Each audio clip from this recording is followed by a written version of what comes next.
दर्द Bharat news channel पे आप सभी दर्शकों का बहुत बहुत स्वागत है। मैं हूं गौतम राणे सागर, आपके सामने उपस्थित हूं लेकर कार्यक्रम सोच बदलो देश बदलो।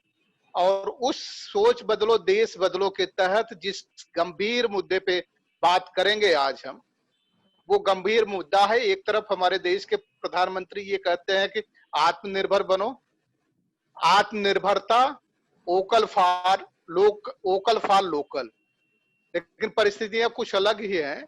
समझ में नहीं आ रहा वो वोकल फॉर लोकल जो उनका एजेंडा है और आत्मनिर्भर बनने का जो एजेंडा है वो पुलिस वालों का है, एमसीडी के लिए उन्होंने ये एजेंडा दिया है, या वाकई इस देश के सम्मानित नागरिक जो है उनके लिए दिया है।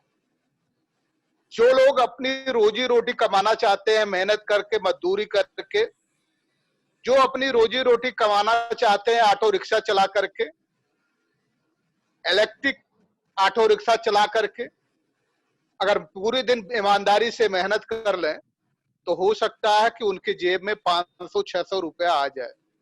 लेकिन आलम यह है कि 500-600 रुपया उनकी जेब में कैसे आएगा जब जहां चौराहे पे देखिए जो उनके लिए अड्डे बने हैं, ऑटो रिक्शा खड़ा करने के जो अड्डे बने हैं, वो जब तक पुलिस न चाहे वहां न खड़ा होने दे, बस वालों को ले आकर के खड़ा कर दे।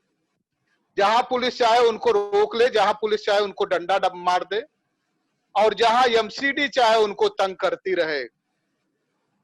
ऐसी स्थिति में भारत कैसे आत्मनिर्भर भारत बनेगा, क्या क्या परेशानियां हैं, ये जो यूनियन के संचालक लोग हैं हमारे बीच में, जो जनता ई ऑटो रिक्शा यूनियन है उत्तर प्रदेश की, उसके संरक्षक हमारे बीच में नितिन जी हैं। हमारे बीच में उत्तर प्रदेश जनता ई ऑटो रिक्शा के अध्यक्ष फरहत मियां हैं। हमारे बीच में जो इस समय गाजियाबाद के अध्यक्ष हैं ई ऑटो रिक्शा चालकों के, वो भी अशोक जी भी हमारे साथ, अशोक गोस्वामी जी भी हमारे साथ उपस्थित है। हम ये समझने की कोशिश करेंगे और इसके माध्यम से सरकार के सामने उन परिस्थितियों को भी रखेंगे जिन परिस्थितियों का मुकाबला ई रिक्शा चालकों को करना पड़ रहा है। कैसे वो अपने ई रिक्शा का जो इंस्टॉलमेंट है वो जमा करेंगे, कैसे अपने बच्चों का पेट पालेंगे। वो ई रिक्शा इसलिए थोड़ी खरीदे हैं कि एमसीडी जब चाहे उनसे वसूली करती रहे, पुलिस जब चाहे उनसे वसूली करते रहे, पुलिस जब चाहे उनका डंडा बजाती रहे, जैसे उनको नगाड़ा समझ लिया, जब चाहे ढोल समझ लिया, जब चाहे पीट दे। ये परिस्थितियां ठीक नहीं है। इस देश में क्या क्या उनको झेलना पड़ रहा है वो हम समझेंगे। तो हमारे बीच में दर्शकों से हमने आप सभी से परिचय करा दिया है। सबसे पहले राकेश गोस्वामी जी, अशोक गोस्वामी जी, हम आपके पास आएंगे और आपसे समझने की कोशिश करेंगे कि आप बताइए वास्तव में ई रिक्शा चालकों को जो पीड़ा है, खासतौर से आप गाजियाबाद देख रहे हैं, नोएडा देख रहे हैं, वहां ई रिक्शा चालकों की क्या क्या पीड़ा है। जी अशोक जी। सर देखिए, वहाँ पे कुछ जगहों पे स्टैंड बने हुए हैं। जिस जगह पे स्टैंड बने हुए हैं वहाँ पे पुलिस वाले, वहाँ पे मतलब प्रशासन ये ऑटो रिक्शा को खड़ा नहीं होने देता। स्टैंड के अंदर भी अगर वो खड़े होते हैं तो प्रशासन उनका चालान काटती है। दूसरी बात ये कि मतलब वहाँ पे बसें खड़ी हुई हैं जिसे मतलब प्रशासन हटा नहीं रही है। जो रोडवेज बसें हैं, रोडवेज बसों का स्टैंड अलग है।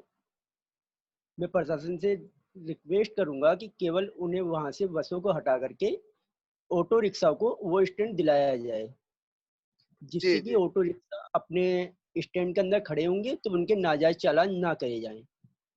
ओके, और कोई समस्या है? चलिए फिर हम आपके पास आएंगे। फरहत मियां जी आपके पास आ रहे हैं। जरा आप हिलिएगा डोलिएगा नहीं, व्हील डुल रहे हैं, कैमरा एक जगह रखिए। तो हम आपसे ये समझना चाह रहे हैं कि एक पीड़ा इन्होंने ये बताई कि पुलिस वालों की बदमाशी क्या है कि जहां ई रिक्शा के लिए स्टैंड बने हैं, उन स्टैंड पे बस वालों को खड़ा करा दिया जाता है और मजबूरन ई रिक्शा वाले दूसरी जगह खड़ा करते हैं। और जब दूसरी जगह खड़ा करते हैं तो एमसीडी के लोग आकर के उनका चालान काट देते हैं या पुलिस के लोग चालान काट देते हैं। और चालान ना काटे तो जो जो दूसरा उनका उनकी व्यवस्था है, उनका सिस्टम है, अंडर टेबल लेकर के डील करने की वो व्यवस्था करते हैं। तो हम ये समझता है कि इस व्यवस्था से जो ऑटो रिक्शा चालक हैं उनके दिन के अर्निंग पे क्या होती है और मानसिक उनका कितना उत्पीड़न होता है इससे। जी फरज जी। जी सर, मैं पहले तो आपका धन्यवाद कहूंगा गौतम जी कि आपके चैनल के जरिए हम इतनी बड़ी बात और इतना कुछ करने जा रहे हैं, और मैं बहुत बहुत बधाई आपको देता हूं सर कि आपने हमें अपने चैनल में जोड़ा और ऑटो वालों तक बात पहुंचाने के लिए हमें आपका चैनल का क्या कहते हैं सहारा मिला। सर मैं ये कहना चाहूंगा कि मैंने पूरा उत्तर प्रदेश ही घूमा है, जहां तक ऑटो वालों के बीच में मैं रहा हूं। मुझे पिछले 7 साल हो गए ऑटो वालों के बीच में रहते हुए। मैंने उनकी ये स्थिति देखी है कि अभी पीछे लॉकडाउन में एक लड़के ने आत्महत्या कर ली फांसी लगा के, सिर्फ इस वजह से कि उसके पास खाने को नहीं था, एक ऑटो चालक ने। दूसरा सर, आज स्थिति ऑटो वालों की ये है कि अब बेचारे डर डर के गाड़ी चला रहे हैं। 500 रुपए कमाते हैं तो ये सोचते हैं कि ऐसा ना हो जाए कि चालान हो जाए कि 500 रुपए हमारे भी चले जाएं। दूसरी सर ये बात है कि कहीं भी किसी भी जगह पे ऑटो वाला कहीं खड़ा करके अपना दो मिनट का आराम नहीं कर सकता, जो कि सर उन पे स्टैंड नहीं है। दूसरी सर, आईटीओ साहब, टीएसआई साहब, होमगार्ड, ये सब सर डंडा मार मार के भगाते हैं। जब इनको एक वो बताइए, जब इतनी बड़ी व्यवस्था सरकार ने ऑटो चलाने के लिए दी है, रोड दिया है, परमिट दिया है, टैक्स दिया है, लाइसेंस दिया है, उसके बाद में भी सवारियों को एक ड्राइवर अपनी जगह से दूसरी जगह छोड़ रहा है। इतनी करने के बाद में भी सर इतनी परेशानियां, गालियां खाना, क्या कहते हैं मार खाना, चालान भरना। सर ये परेशानी देखते हुए हमने ये उत्तर प्रदेश यूनियन बनाई है, न्यू जनता ऑटो एवं रिक्शा चालक। और सर हम ये चाहते हैं कि आपके चैनल के माध्यम से पूरा हिंदुस्तान इसको देखे, और देखने के बाद में ऑटो वालों पर थोड़ा रहम करा जाए कि इस टाइम लॉकडाउन का मामला है, किसी के 4 बच्चे हैं, किसी के माँ बाप साथ में हैं, किसी के क्या कहते हैं स्कूल के बच्चों की फीस है, किसी का कुछ है, किसी का कुछ है, लेकिन दिन भर वो तोड़ने के बाद में भी अपने घर पे सर 500 रुपए भी नहीं ले जा पाते। मेरे दर्द तो सर बहुत है, लेकिन बयां मैं कहां तक करूं। अभी प्रधानमंत्री जी ने कहा था कि ठेलों पर पकोड़े बेचिए, हमें बड़ी खुशी हुई कि चलिए अगर पकोड़े बिकेंगे तो ऑटो भी चलेंगे, ई रिक्शा भी चलेंगे, पैदल वाले जो पांव से रिक्शा चलते हैं वो भी चलेंगे। लेकिन सर क्या करें कि प्रधानमंत्री जी तो कहते हैं, लेकिन उनका जो नीचे का प्रशासन है वो करना नहीं चाहता, उन्हें फॉलो नहीं करना चाहता। हमने ये नहीं कहते कि हमारे प्रधानमंत्री गलत है, हम ये नहीं कहते कि प्रधानमंत्री हमारे क्या कहते हैं कोई गलत बयान देते हैं, वो बढ़िया बयान देते हैं, लेकिन नीचे के आदमी उन्हें फॉलो नहीं कर रहे। आज ऑटो ड्राइवर पिस रहा है, कितना बड़ा नेटवर्क है क्या कहते हैं ड्राइवरों का, इतना बड़ा नेटवर्क है कि हर ड्राइवर अपने घर पे 2 रुपए ले जाना चाहता है, लेकिन वो 2 रुपए रोड पे ही खर्च कर देता है। हमारी सबसे बड़ी मांग सर ये होगी सरकार से, उत्तर प्रदेश सरकार से हमारी ये मांग होगी योगी आदित्यनाथ जी से, कि अगर थोड़ा सा दर्द अगर ऑटो वालों का समझे, ई रिक्शा वालों का अगर समझे, तो उन्हें थोड़ी छूट दी जाए। उन्हें थोड़ा सा क्या कहते हैं उनके घर पे थोड़ा सा राशन अपना वो कमा के ले जाएंगे, अपने बच्चों को पाल लेंगे। स्थिति बहुत ज्यादा खराब है ऑटो वालों की, बहुत ही ज्यादा स्थिति खराब है सर। जी जी नितिन जी, हम आपके पास आ रहे हैं। आप तो संरक्षक हैं, और एक संरक्षक की क्या पीड़ा होती है आप बेहतर तरीके से। मैं सबसे पहले तो धन्यवाद दूंगा आपको कि आपके चैनल से हम जुड़े। ठीक है, काफी अच्छा है कि हमने एक बीड़ा उठाया हुआ है जिसमें आप भी हमारे साथ सहयोगी बनकर चल रहे हैं। दूसरा मैं ये कहना चाहूंगा कि जो भी फरद अली ने कहा है कि हाँ ये चीजें प्रॉब्लम है, तो इसके लिए हमने सोचा है कि अभी कुछ आने वाले वक्तों में हम इस चीज के लिए कुछ कदम उठाएंगे, जिसमें कि हम कोई प्रशासन को कोई टारगेट नहीं करना चाहते, कोई हार्म नहीं करना चाहते कि प्रशासन के अगेंस्ट में हमें या कुछ। हम सिर्फ एक अपनी जो जरूरतें हैं अपने ऑटो वाले भाइयों की, उसके लिए कुछ कदम हम उठाना चाहते हैं। इसके लिए हमने कोशिश करेंगे योगी आदित्यनाथ जी से अगर हम मिल सकें, अगर उनको हमारा दुख दर्द पहुंचा उन तक, तो हम उनसे मिल पाए। और कुछ ऑटो वालों के लिए हम स्टैंड दिलवाए, जो उनके चालान है उनको भी हम यही समझाएंगे कि आप भी अपने दायरे में रह के प्रशासन के रूल्स ऑफ रेगुलेशंस को मानते हुए ही अपना ड्राइव करें, ज्यादा सवारियां न दें, हर चीजें मतलब सुविधा से करें। और अपनी कोशिश यही रहेगी एज ए संरक्षक की अपना जितना भी न्यू जनता ऑटो रिक्शा यूनियन है उसको हम आगे बढ़ाएं और लोगों को ज्यादा से ज्यादा जोड़ें, जिनकी परेशानियां हैं वो हम तक पहुंचे और हम उनको सॉर्ट आउट कर सकें। जी जी अशोक जी आपके पास आ रहे हैं, ये बहुत बेहतर बात कर रहे थे। नितिन जी बहुत बेहतर बात कर रहे थे कि हम टकराने की स्थिति में नहीं है। ऑटो रिक्शा चालक जो दिन भर नहीं तो कम से कम 12 घंटे से लेकर के 14-15 घंटे तक सड़क पे रहता है, और सड़क पे रहने वाला व्यक्ति प्रशासन से कहां तक टकरा सकता है। और उस समय की स्थिति जब प्रशासन के पास इतने पावर हैं, पैंडेमिक एक्ट लागू हो जाने के बाद इसके इतने पावर आ गए हैं कि जब जिसको चाहे, जिन धाराओं में चाहे, उस धाराओं में निरुद्ध करके अंदर कर सकता है। और जो ऑटो रिक्शा चालक हैं, वो ऑटो रिक्शा चालक इसलिए नहीं गए हैं सड़कों पे कि वो नियमों का उल्लंघन करें, पुलिस वालों से टकराएं। वो सिर्फ इतनी अपेक्षा करना चाहते हैं कि उनके साथ ज्यादती न की जाए। जहां जो लीगल तरीके से है, आप उनको लीगल रसीद दीजिए, लीगल वसूली नहीं होती है, लीगल उनको लाइसेंस दीजिए। और जब आपने स्टैंड बनाया है तो उसमें बस क्यों खड़े किए जा रहे हैं, ये प्रश्न उनके सामने जरूर है। उनकी जगह पे आप बस इसीलिए गौतम जी हमने सोचा है कि कुछ जिलों में अभी जैसे लॉकडाउन का अभी तो दायरा चल रहा है, इस दायरे का हम भी उल्लंघन नहीं करेंगे, ठीक है, क्योंकि मोदी जी का किया हुआ है, गवर्नमेंट का, प्रशासन का है। और इसके अंदर हमारी कोशिश है कि आने थोड़े वक्त में हम अपने जो ऑटो वाले भाई है उनको कुछ मास्क वगैरह भी बांटें, जिससे कि वो मतलब सेफली रहे और सवारियों को भी परेशानी ना हो। हम अपनी तरफ से जितना होगा ऑटो वाले भाइयों को हम उतना कम से कम कोशिश करेंगे कि हाँ भाई वो लोग अपने दायरे में रहें, अपने कोई भी कानून का उल्लंघन ना करें। ये सब चीज के बारे में हमको समझाने के लिए अभी हम एक लोग पर्चे भी बांटने वाले हैं इस चीज के लिए, कि जिसमें वो अपना आराम से उन चीज को पढ़ के, क्योंकि कुछ ऑटो वाले देखिए अनपढ़ भी होते हैं, जिनको नहीं है उनको समझाना भी पड़ता है, हर आदमी एजुकेटेड नहीं होता है। जी गौतम जी। जी निश्चित तौर पे आप बिल्कुल सही कह रहे हैं, हर आदमी एजुकेटेड नहीं होता है। आपसे ये जरूर अनुरोध कर लेंगे कि मास्क बांटने का जो कार्यक्रम है उसको आप सस्पेंड ही करें, उसकी जगह आप गमछा बांटें तो मेरे ख्याल से ज्यादा सावधानी होगी। मास्क की प्रक्रिया ये है कि मास्क जितने लोगों ने भी यूज किया है, और खासतौर से 95 मास्क जितने लोगों ने यूज किया है, आज उसमें से 90% कोरोना पॉजिटिव पाए जाते हैं।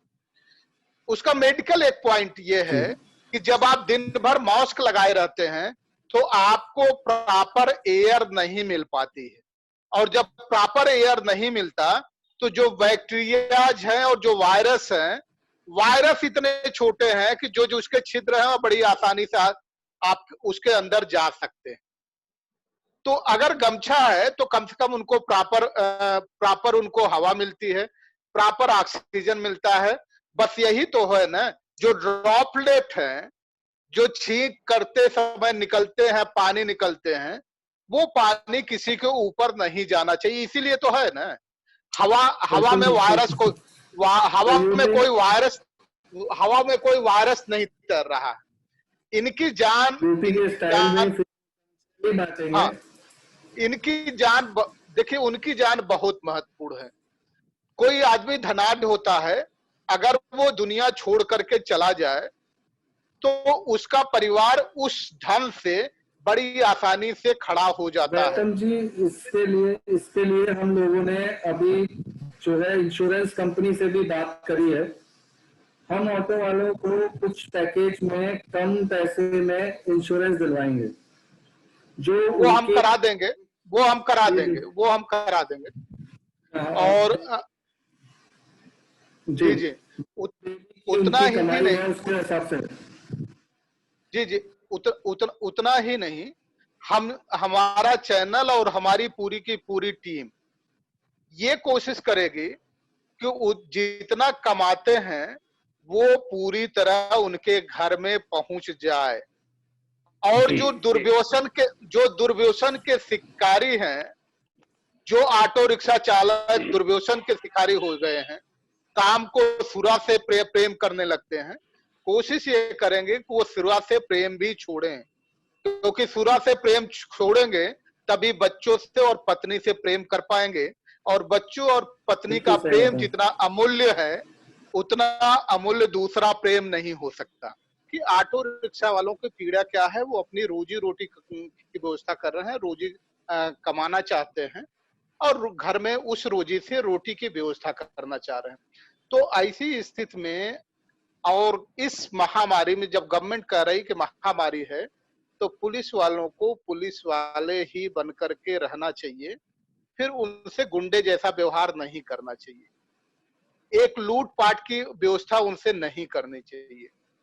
कानूनी तौर पे अगर उन्होंने कोई नियम और कानून भंग किया है, तो चूंकि अनपढ़ लोग हैं, बहुत ज्यादा उनको कानून का ज्ञान नहीं है, रूल्स एंड रेगुलेशन का ज्ञान नहीं है, तो एक बार हफ्ते में अगर आप चाहें कि रूल और रेगुलेशन पढ़ाया जाए, तो ट्रैफिक पुलिस वालों को रूल एंड रेगुलेशन पढ़ाने के लिए लगा दिया जाना चाहिए। एनसीसी के लोग भी होते हैं, उनसे भी रूल और रेगुलेशन पढ़ाने के लिए लगा दिया जाना चाहिए। अगर गौतम किसी जी, को इसके लिए हमने अपनी एक पोस्टर बनवाया है कि जिसमें रूल्स ऑफ रेगुलेशन जो भी गवर्नमेंट ने लागू किए हैं उसको सभी लोगों के पीछे चिपका के उनको जागृत किया जाए कि हाँ ये सब है, इस सभी गवर्नमेंट के लिए रूल ऑफ रेगुलेशन, इनको आप आगे बढ़ाइए और उनको समझाया जाए। और कोशिश है कि हम जितने से ज्यादा अवेयरनेस कर पाए ट्रैफिक के नियमों को लेके, वो हमारी यूनियन के लिए बहुत अच्छी बात होगी। नहीं, बिल्कुल आप सही कह रहे हैं, आप प्रयास करें, अच्छी बात है। हम ये कह रहे थे कि रोड पे खड़े हुए ट्रैफिक पुलिस और पुलिस भी होती है, और रोड पे ही चलने का काम ऑटो रिक्शा चालकों का भी है। तो अगर दोनों में भ्रातृत्व भाव नजर आए, वसूली वाला भ्रातृत्व भाव नहीं, बल्कि एक रूल को मेंटेन कराने वाला और दूसरा रूल को मेंटेन करने वाला, अगर ये सद्भाव पैदा हो जाए तो मेरे ख्याल से वास्तव में आत्मनिर्भर भारत बन सकता है। इस दिशा में अशोक जी मैं आपसे समझना चाहूंगा। अशोक जी, आवाज आ रही है? आ रही है सर, आ रही है आवाज। आपसे समझना चाहूंगा कि शरद वास्तव जी में नहीं क्या। आए सर। जी हाँ। अब आ जाएंगे, उन कनेक्ट हो जाएंगे तो कर लेंगे। तो आपसे कह रहे थे अशोक जी कि जी सर। वास्तव में क्या इस तरह की व्यवस्था की जाए, जो एनजीओ के जरिए है वो व्यवस्था कराई जाए ऑटो चालकों, ऑटो चालक जो है उनके लिए, और जो सरकार के नियम हैं उन नियम के प्रतिकूल पुलिस दुर्व्यवहार न करे, तो उसके लिए आप क्या चाहते हैं कि क्या क्या व्यवस्था होनी चाहिए? सर देखिए, सबसे पहले तो मैं ये कहना चाहता हूँ सर, देखिए लॉकडाउन की वजह से ऑटो वालों की आर्थिक स्थिति बहुत ज्यादा कमजोर हो गई है, जिससे कि वो अपना ना जो उनकी मंथली किस्त है ना ही वो दे पा रहे हैं, केवल लॉकडाउन की वजह से, जिससे कि उनका जो काम काज था, जितने भी मतलब सवारी व्हीकल थे, वो सब बिल्कुल बहुत कम हो गए हैं हर जगह के। तो प्रशासन से और अपने यूपी के आदरणीय मुख्यमंत्री योगी आदित्यनाथ जी से अपील करना चाहता हूँ कि आर्थिक स्थिति को देखते हुए उन्हें फाइनेंस कंपनियों से कुछ राहत दिलाई जाए, जिससे कि वो अपना घर, अपना परिवार, अपने बच्चों का पेट पाल सके और अपनी आर्थिक स्थिति को मजबूत कर सके। जी जी। फरहाद जी, आवाज आ रही है आपको? हाँ जी, आ रही है। मेरी आवाज आ रही है? बिल्कुल आ रही है। हम ये समझना चाहेंगे कि ऑटो रिक्शा चालक एक ऐसा उनका व्यवसाय नहीं है कि उनका 2 महीना, 3 महीना, 4 महीना अगर कोई चीज रुक जाए तो फिर उनके पास कलेक्ट होकर के 2 महीना, 4 महीना, 5 महीना का जो बैकलॉग है वो उसको पूरा कर सकते हैं। ये स्थिति उनकी नहीं है, क्योंकि वो जितना कमाते हैं उनके घर चला जाता है।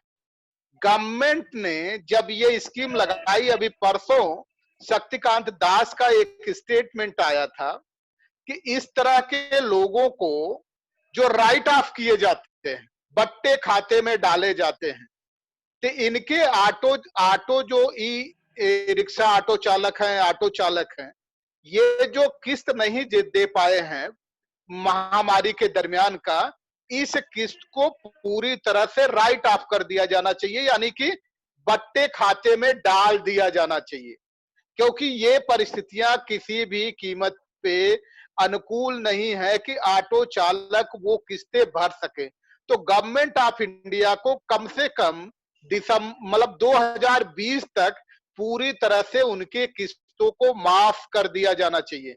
वो इसलिए कह रहे हैं कि बड़े बड़े उद्योगपतियों के किस्तें जब माफ किए गए हैं, तो जो डेली कुआं खोदता है और पानी पीता है, उसके किस्तें माफ करने में कोई गुरेज नहीं होना चाहिए। क्या आप ऐसा समझते हैं कि ऐसी राहत मिलनी चाहिए ऑटो रिक्शा चालकों को? नहीं सर, मैं थोड़ा इस सिलसिले में जवाब देना चाहूंगा कि आ रहे हैं आपके, नितिन जी आपके पास आ रहे हैं, जरा फरहाद जी से ले लें। जी जी जी, मैं तो सर ये चाहूंगा कि जो आपने ये बात बोली है सर, इससे तो मैं ये कहता हूं कि ई रिक्शा और ऑटो वाले इतना खुश हो जाएंगे कि उनके बच्चे जो आज सूखी रोटी खा रहे हैं, जो बेचारे के कहते हैं सुबह को चाय नहीं मिल रही है दूध की वजह से, शाम को सूखी रोटी खा के सो रहे हैं, सर आज उनके घर में जो है खाना बन जाएगा, बहुत खुशहाली उनके घर के अंदर आ जाएगी कि 2022 तक की अगर किस्तें माफ हो जाएं और ऑटो वालों के लिए कोई ऐसा सरगना खड़ा हो जाए। सर ये बहुत ही आपने क्या कहते हैं ऐसी बात कही है कि एक ऑटो वालों के अंदर एक खुशी का माहौल जग जाएगा कि गौतम नारायण जी ने, पत्रकार साहब ने इतनी बड़ी बात हमारे लिए सोची। बहुत बेहतरीन बात आपने कही है, पूरी यूपी के अंदर अगर ये क्या कहते हैं अगर आपको सुना जाएगा तो बहुत बेहतरीन बात कही। जी मैं इसमें आपको बिल्कुल सहमत हूँ सर।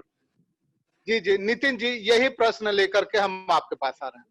मेरा ये कहना है सर कि मैं ये तो नहीं कहूंगा क्योंकि कि पूरी ही किस्त माफ की जाए, ठीक है। इसके अंदर मैं ये कहूंगा कि जो भी एक्स्ट्रा इंटरेस्ट है जो लगा रही है गवर्नमेंट, जो बैंक लगा रहे हैं, और जो एसएल के ऊपर इंटरेस्ट है वो माफ किया जाए,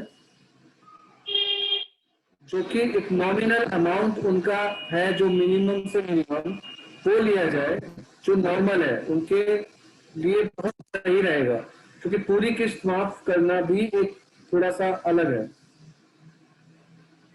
देखिए ये आप सच कह रहे हैं कि पूरी किस्त माफ करना अलग नहीं, आपको अलग लगता है, आप सरकार के दृष्टिकोण से सोचते हैं, अच्छी बात है, क्योंकि पूरी किस्त माफ करना उनके लिए दुखदाई हो सकता था। ये तीन तरह के लोग होते हैं। ये मजदूर लोग हैं जिनका जो प्लानिंग होती है, योजना होती है, वो दिन भर की योजना बनाते हैं कि शाम को अगर कमा के लाएंगे तो क्या क्या खरीदेंगे, कितना बचाएंगे। जो सैलरी पेड एम्प्लॉय होते हैं वो अपना पूरा महीने का बजट बनाते हैं कि महीने में हमें इतनी सैलरी मिलने वाली है, क्या क्या उस सैलरी से हम कमाएंगे, क्या क्या खर्च करेंगे और कितना बचाएंगे।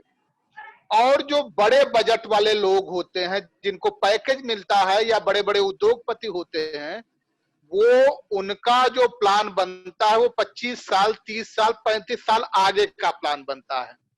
वो स्थिति इनकी नहीं है। डेली कमाने वाले और डेली खाने वाले लोग हैं। ऐसी स्थिति में इनके पास ये प्लानिंग नहीं हो सकती कि 6 महीने, साल भर या 3 महीने का बैकलॉग वो पूरा कर सकें। और ये अनुकूल परिस्थितियां हैं, गवर्नमेंट ऑफ इंडिया के ये बकायदा नॉर्म्स हैं। और यहाँ नहीं, दुनिया के सारे देशों में जो पैंडेमिक से इस तरह से बेरोजगार हुए लोग हैं, गवर्नमेंट उनको 2-2, 2.5 लाख का पैकेज दे रही है। तो यहाँ तो पैकेज मांगने की बात ही नहीं है, यहाँ सिर्फ जो लोन है उस लोन को उतने दिन का माफ कर देने की बात है। ये नहीं कि आप मेरे यहाँ अनाज मत पहुंचाओ, अनाज कोई नहीं लेना चाहता, आपका दाल मुफ्त का कोई लेना नहीं चाहता, चना मुफ्त का कोई नहीं लेना चाहता, चावल मुफ्त का नहीं लेना चाहता। अगर कुछ चाहता है, क्योंकि ये प्रोविजंस होते हैं, जब 14 लाख करोड़ बट्टे खाते में डाले जा सकते हैं तो 6 महीने का जो ऑटो चालकों का पूरा बजट होगा, मुझे लगता है कि उत्तर प्रदेश के ऑटो चालकों का बजट देख लिया जाए तो 1200 करोड़ रुपए से ऊपर का बजट नहीं बैठता है, और 1200 करोड़ रुपया आसानी से मैनेज किया जा सकता है। और इस बात की आपको गारंटी भी दे दें कि दर्द भारत इस कार्यक्रम को तब तक चलाएगा जब तक वो ऑटो रिक्शा चालकों का दिसंबर तक का पूरी की पूरी किस्त भी न माफ कर दी जाए। अगर उनसे लोगों से स्वेच्छा से पूछा जाए कि आपकी जमा करने की स्थिति है तो ठीक है, उसमें फिर दर्द भारत कोई रूड़ा नहीं बनेगा। दर्द भारत चैनल का नाम ही इसीलिए रखा गया है कि इस भारत का दर्द क्या है वो समझना चाहता है। इस देश की जो शक्ति है, इस देश की शक्ति अंबानी नहीं बन सकती, इस देश की शक्ति अडानी नहीं बन सकती, इस देश की शक्ति ऑटो रिक्शा चालक बन सकता है, दिहाड़ी मजदूर बन सकता है, वही ताकत है। और उनको हमेशा सजो करके रखने की जरूरत पड़ती है। जो घर में आपके बहुमूल्य चीज है उसको बड़ी हिफाजत से रखने की जरूरत पड़ती है, और ये हिफाजत अगर ऑटो रिक्शा चालकों को हिफाजत से रखा गया तो कल वो बड़े काम की चीज बनेंगे। इसके बाद जब दिसंबर के बाद नॉर्मल प्रोसेस आएगा तो नॉर्मल प्रोसेस में आप उनके दूसरे तरीके से टैक्स ले सकते हैं, वो इनकार नहीं करेंगे, उससे हमें भी गुरेज नहीं। तो हम आपसे अशोक जी समझना चाहते हैं कि इस तरह के मुहिम चलाने के लिए क्या आप लोग तैयार हैं, जो ऑटो रिक्शा चालकों को एक बड़ी राहत दे जाए और उनको पुलिसिया उत्पीड़न और एमसीडी के उत्पीड़न से भी राहत दे जाए? जी अशोक जी। सर देखिए, प्रशासन से हम सिर्फ इतना ही कहना चाहते हैं कि जो आर्थिक स्थिति को देखते हुए उनपे कहीं ना कहीं उन्हें रहम दिया जाए, जिससे कि वो अपना घर का खर्च, अपने बच्चों की परवरिश। सर आज की डेट में कुछ ऑटो वाले ऐसे हैं जो मतलब अपने बच्चों को सही से खाना तक नहीं खिला पा रहे हैं। बेचारे सुबह से शाम तक ऑटो चलाते हैं, शाम को घर जाते वक्त उनका चालान हो गया, क्या ले गए सर घर? कुछ नहीं ले गए। दूसरी परिस्थिति ये है कि जहां ऑटो वाले अपनी सवारी को उतारते हैं, पीछे से प्रशासन के लोग आकर के जो चौक पे जो खड़े रहते हैं वो आकर के उनकी फोटो खींच लेते हैं। फोटो खींचने के बाद उनके लिए ऑनलाइन चालान सर 4-4 हजार के भेज दिए जाते हैं। उन्हें पता ही नहीं रहता कि हमारे फोटो कब खींची, चालान कब हुए। सर कहीं ना कहीं प्रशासन से जी अशोक जी ये बड़ी बात कर रहे थे कि चूंकि उनको भी, हमें ये लगता है जो पुलिस वाले हैं, ट्रैफिक पुलिस वाले हैं, लगता है उनको कहीं टारगेट तो नहीं दे दिया गया है क्या कि आपको इतना टारगेट पूरा करना है, और उस टारगेट पूरा करने की दशा में वो बड़े लोगों को छेड़ नहीं सकते और छोटे लोगों को छोड़ नहीं सकते। इसी की जद में ऑटो रिक्शा चालक आ जाते हैं क्या फरज जी? जी बिल्कुल सही बात आपने, बिल्कुल सही बात कही। क्या ऑटो चालक और ई रिक्शा चालक इतने परेशान है चालान को लेके, क्या उन्हें कारों से कोई मतलब नहीं? बाइक वालों को और ऑटो वालों को, क्योंकि वजह क्या है कि सवारी बैठी नहीं यहीं उतार मुझको, ऑटो वाला बेचारा या तो सवारी की देखे या फिर पुलिस वाले की देखे। अब सवारी वो उन्होंने उतार दी, या तो फिर क्या कहते हैं सवारी से लड़ेगा या फिर सवारी उससे लड़ेगी। अगर थोड़ा सा भी अगर आगे उतार दिया तो सवारी उससे पैसे देने नहीं चाहती। अब पुलिस वाले आते हैं, पीछे से फोटो खींचा और बेटा घर जाओ, सही है। अब उनके 4-4, 5-5 हजार के चलान आते हैं, या सो जी बिल्कुल सही कह रहे हैं कि इतने के चलान आते हैं। मैंने देखा है कि 9-9 हजार रुपए के चलान ऑटो वालों के आते हैं। अब वो 9 हजार रुपए पूरे महीने में कमाता है, अब वो अपने घर ले जाए या क्या कहते हैं चलान में भर दे। दूसरी बात सर, हर ऑटो चालक की खुद की गाड़ी नहीं होती, किराए पर गाड़ी लाता है, 500 रुपए मालिक को भी देने होते हैं, गैस भी डलवानी होती है, पंचर भी हो जाता है, गाड़ी में कोई कमी भी आती है। अब इतनी बड़ी कमाई तो है नहीं जो ऑटो वाले दिन भर में 5 हजार या 7 हजार कमा रहे हो। हद है, ज्यादा से ज्यादा अगर उन्होंने दिन भर भी मेहनत करी, अगर 14 घंटे, जैसे आपने कहा कि 14 से 15 घंटे वो रोड पे रहते हैं, अपनी जान हथेली पे लेके सवारियों को, अधिकारियों के बच्चों को, हमारे बच्चों को, यानी ऐसे मान के चलिए कि किसी के भी बच्चों को वो इधर से उधर छोड़ते हैं, हर किसी की परेशानी में काम आते हैं।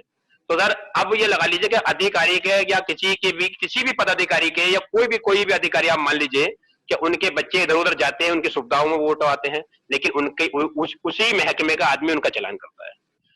सर इतनी स्थिति खराब नहीं है, बेहिसाब स्थिति खराब है। मैं फिर वही बात कहूंगा कि मैं आपसे बयान नहीं कर सकता कि ऑटो वालों का वो रोना, उनके बच्चों का वो रोना, गाड़ी सीज पड़ी है, छूट नहीं रही है।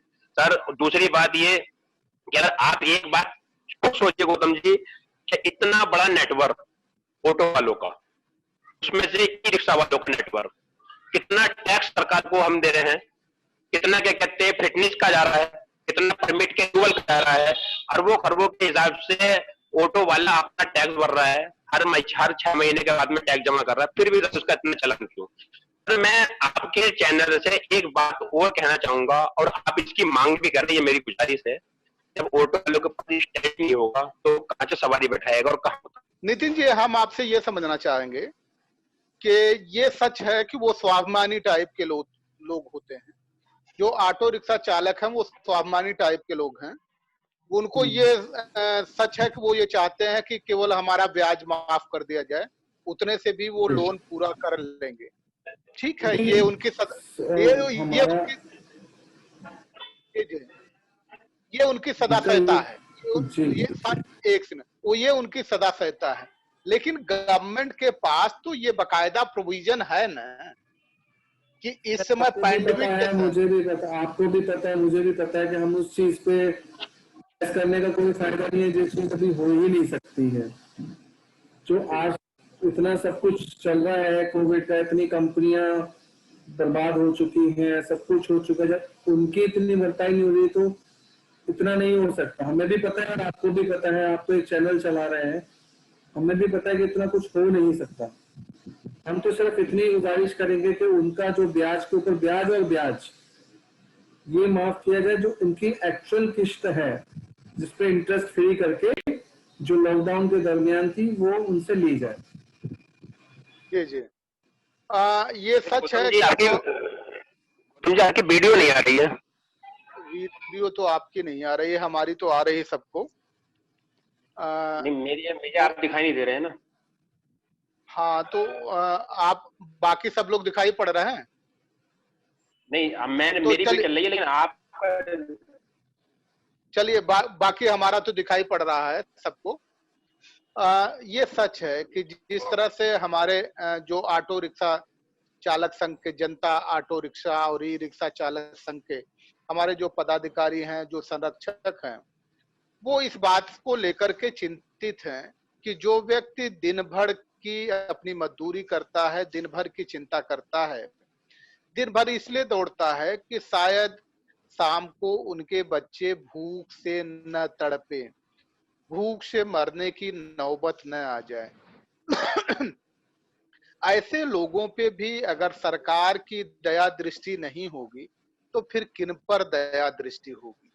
आखिर सभी, बहुत सारे ये हैं, इस समय बात करने का नहीं है, लेकिन तकरीबन यहाँ 14 लाख करोड़ उद्योगपतियों के राइट ऑफ किए गए हैं और बकायदा उनके प्रोजेक्ट राइट ऑफ किए गए हैं, और आज भी वो एक प्रोजेक्ट से हटके दूसरा प्रोजेक्ट बनाते हैं तो जिसको सिक दिखाते हैं उसी को खरीद लेते हैं। इतनी समझदारी मजदूरों में नहीं है, ऑटो रिक्शा चालकों में नहीं है। तो इसलिए सरकार की नीयत साफ होनी चाहिए, और जो ये भारत का दर्द है, इस भारत के दर्द को निश्चित तौर पे मरहम की जो तलाश है, वो दर्द भारत मरहम की तलाश जरूर पूरी करेगा। और ये ऑटो रिक्शा चालकों को भी बकायदा विश्वास दिलाता है इन पदाधिकारियों की उपस्थिति में कि जो कहा गया है कि दिसंबर 2020 तक के जो किस्त हैं वो माफ किए जाएं। हम लोग भी हैं, हम भी जानते हैं एनसीआरबी के जितने लोन हैं, बहुत सारे वो लोन बांटते हैं, बहुत सारे लोग लोन नहीं देते तो वो उनका कुछ नहीं कर पाते, फिर जाकर के कंप्रोमाइज करते हैं। तो जो गरीब आदमी है क्या उसी पे डंडा बरसेगा? उसी का खून चूसा जाएगा? उसी के लहू का व्यवसाय होगा क्या? ये यहाँ नहीं होना चाहिए। ये सरकार से अपील है, सरकार को इस बात का संज्ञान लेना चाहिए कि ऑटो रिक्शा चालकों की पीड़ा को गंभीरता से समझे, उनके साथ पूरी सद्भावना व्यक्त करें और उनके बच्चों की जो रोटी है उस रोटी को पुलिस वाले चालान के नाम पे न डकैती कर लें, इस बात का भी ध्यान रखना चाहिए। एमसीडी वाले चालान के नाम पे डकैती न कर लें, इस बात का ध्यान रखना चाहिए। और इसी के साथ सभी अतिथियों का और सभी दर्शकों का बहुत बहुत धन्यवाद। फिर हम मिलेंगे। एक बार फिर विश्वास दिलाते हैं कि दर्द भारत इस अभियान को बंद नहीं करेगा और ऑटो रिक्शा चालकों का जो दिसंबर तक का वो है लोन है, इंस्टॉलमेंट है, उसको कम से कम मोरिटेरियम की स्थिति में नहीं तो राइट ऑफ कराने की स्थिति में जरूर जाएगा। और नहीं करा पाया तो कम से कम आधे तो इंस्टॉलमेंट उनको कम करा के ही दम लेगा। ये विश्वास अपने पदाधिकारियों के बाद बीच में दिलाते हुए आप सभी से फिर विदा लेते हैं। फिर आएंगे आपके मुद्दे के साथ। ऐसे आपकी तकलीफें क्या क्या होती है उस पे बयां करते रहेंगे, अपनी बात रखेंगे। सभी को नमस्कार, सत श्री अकाल, नवोदय, जय भीम, सब खैर। जय हिंद, जय भारत। और दर्शकों का भी अभिवादन बहुत।